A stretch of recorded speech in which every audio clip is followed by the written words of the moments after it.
Oo, sisimulan na natin dahil ang dami nang naghihintay kung ano itong mga news natin ngayon. Unang-una nga, yung Yes. pamamahagi ng mga binhing gulay Yan, Maribeles sa tayo. bayan bukas. ng Maribeles, no?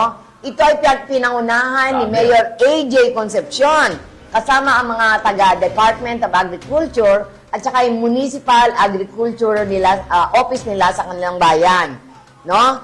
Ito ay para sa 18 barangay, no? Sa bayan ng Maribeles kasama ang mga eskwelahan, samahan ng mga magbubukid at yung 4Ps.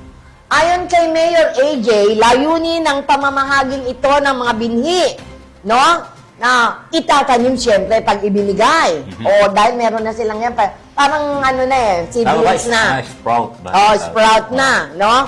Na itatanim nila at inaasahan makalipas ang 3 buwan. Ito ay pwede nang ibenta sa mga palengke. 3 months lang. Oo, dahil lalo na yung pecha eh, di ba? Ang bilis-bilis umano nun. No?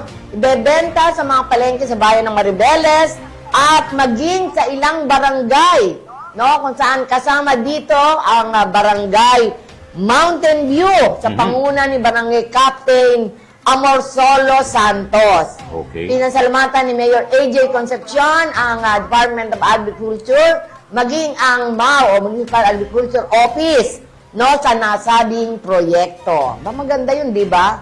Meron ka ng sariling makakain na nutritious, di ba? Pwede ka pang magbenta at kumita sa gulay na itatanim mo. Oh, malaking bagay yan. Di ba? Dahil, Maging masipag lang ang tao. mahal din yung mga binhi, di ba? Yes, oo. Mahal din yan. Hindi mo ibigay ng libre, oh. Tapos, Libre, oo. mapapaano mo na yun, mapapaikot mo na. Oo. Yan.